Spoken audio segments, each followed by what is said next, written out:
हर किसी को गिला है कि बहुत कम मिला है, पर ज़रा सोचिए जो आपको मिला है वो कितनों को मिला है। हम हमेशा अपने से ऊपर वाले लोगों को ही देखते हैं, लेकिन कभी ज़रा उन लोगों को भी देखिए जिनके पास रहने के लिए घर नहीं है, खाने के लिए भोजन नहीं है और पहनने के लिए कपड़े नहीं है, लेकिन फिर भी वो लोग कहीं ना कहीं और किसी न किसी तरह से कोई ना कोई खुशी अवश्य ढूंढ लेते हैं। भगवान ने हमें चलने के लिए पैर दिए हैं, देखने के लिए आँखें दी हैं, सुनने के लिए कान दिए हैं और काम करने के लिए हाथ दिए हैं, लेकिन ज़रा कभी उन लोगों के बारे में सोचिए जिन लोगों के पास ये सब कुछ नहीं है, लेकिन फिर भी वो अपनी ज़िंदगी हंसते हंसते गुजार देते हैं। इंसान छोटी छोटी बातों को लेकर इतना परेशान हो जाता है कि अपनी सारी गलतियों और अपनी सारी समस्याओं का जिम्मेदार सिर्फ भगवान को ही मानने लगता है। जब तक हम अपनी समस्याओं के लिए भगवान को या किसी दूसरे को जिम्मेवार मानते रहेंगे, तब तक हम कभी भी अपनी गलतियों को और अपनी समस्याओं से छुटकारा नहीं पा सकते। अगर हम अपने विचारों को सकारात्मक रखेंगे, मतलब पॉजिटिव थिंकिंग रखेंगे, तो हम अपने जीवन की बहुत सी समस्याओं से छुटकारा पा सकते हैं और इससे हमारा मन भी शांत रहेगा और ज़िंदगी में हम सफल भी ज़रूर होंगे। इस कहानी के माध्यम से आज मैं आप लोगों को यही समझाने जा रही हूँ। कहानी को अंत तक ज़रूर सुनिएगा। एक समय की बात है, एक कबूतर रेगिस्तान में रहा करता था। वह बहुत दिनों से बहुत ही बीमार चल रहा था और इसी वजह से उसके सारे पंख भी खराब हो चुके थे। अब वह ना तो ज़्यादा ऊंचाई तक उड़ सकता था और न ही अपने लिए भोजन का इंतजाम कर सकता था। एक दिन की बात है, एक दिन उस बीमार कबूतर के पास से एक बहुत ही सुंदर सफ़ेद रंग का कबूतर गुजर रहा था। तभी उस बीमार कबूतर ने उस कबूतर को देखा और बुलाया और पास बुलाकर उस बीमार कबूतर ने उस सफ़ेद रंग के कबूतर से पूछा कि तुम कहाँ जा रहे हो। तो सफ़ेद रंग के कबूतर ने कहा, भाई मैं दूसरे लोक का कबूतर हूँ और अपने लोक जा रहा हूँ।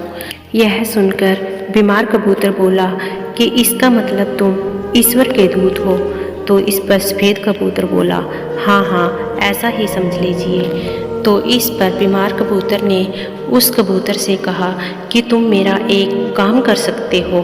तो सफ़ेद कबूतर बोला, हाँ हाँ बोलिए, मैं आपका क्या काम कर सकता हूँ। तो इस पर बीमार कबूतर बोला कि तुम जाकर सिर्फ ईश्वर से इतना पूछ लेना कि मेरे दुख और कष्ट कब तक समाप्त होंगे।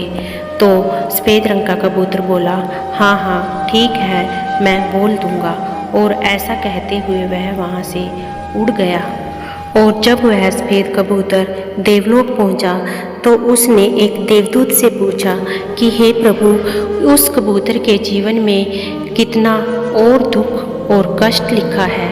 तो इस पर देवदूत ने कहा कि उस कबूतर के जीवन में अभी अगले 7 वर्षों तक ऐसे ही दुख और कष्ट लिखे हैं। यह सुनकर वह सफ़ेद रंग का कबूतर बहुत उदास हुआ और बोला कि हे प्रभु, वह तो पहले से ही बहुत दुखी है, तो और कितने कष्ट उसके जीवन में लिखे हैं। लेकिन देवदूत बोला कि उसके जीवन में अभी अगले 7 वर्षों तक ऐसे ही दुख और कष्ट भोगना लिखा है और उसके जीवन में अगले 7 वर्षों तक कोई खुशी नहीं लिखी है।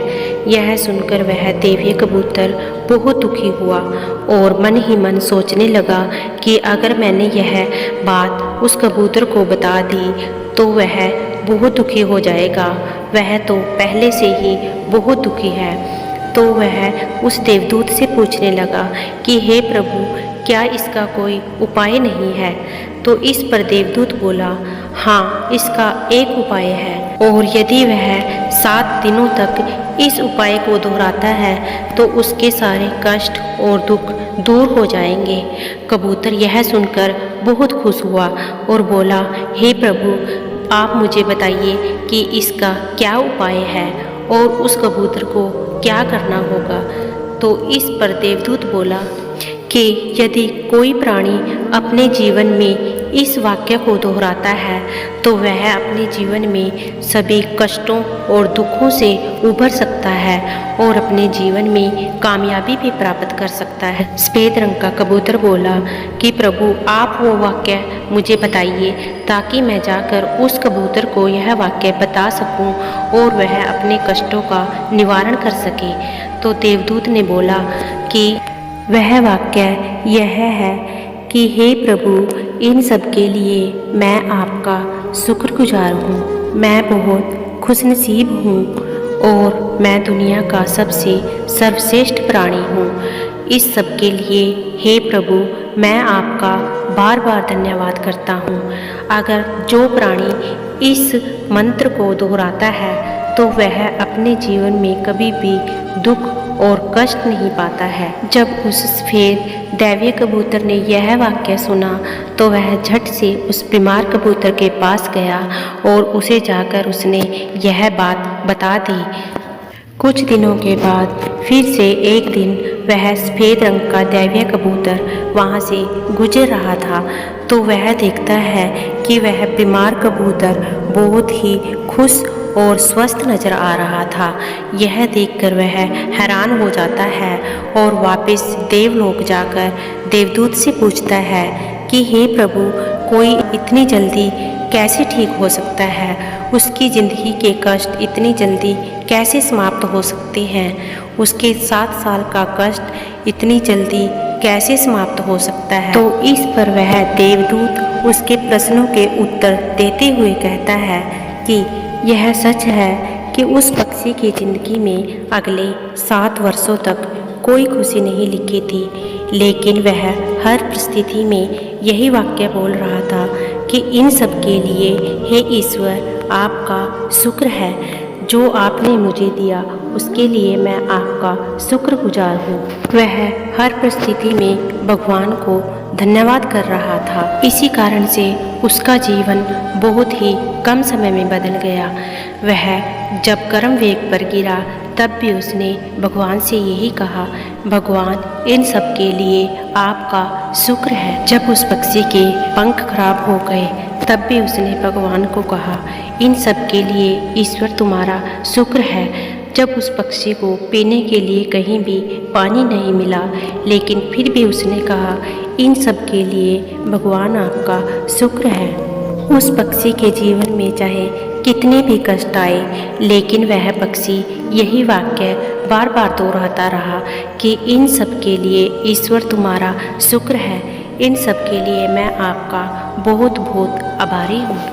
तो दोस्तों, आपने देखा कि उस कबूतर के 7 साल के कष्टों का निवारण केवल 7 दिनों में ही हो गया, क्योंकि उन्होंने हर कष्ट और परिस्थिति में केवल एक ही वाक्य दोहराया कि भगवान, इन सब के लिए आपका शुक्रगुजार हूँ। ठीक उसी तरह से अगर कोई इंसान अपने जीवन में भगवान के लिए शुक्रगुजार और धन्यवाद जैसे शब्दों को धारण करता है तो वह अपने जीवन के बड़े से बड़े कष्टों को भी आसानी से समाप्त कर सकता है। मैं दुनिया का सर्वश्रेष्ठ प्राणी हूँ। मैं बहुत ही खुशनसीब हूँ और इन सब के लिए भगवान, मैं आपका शुक्रगुजार हूँ।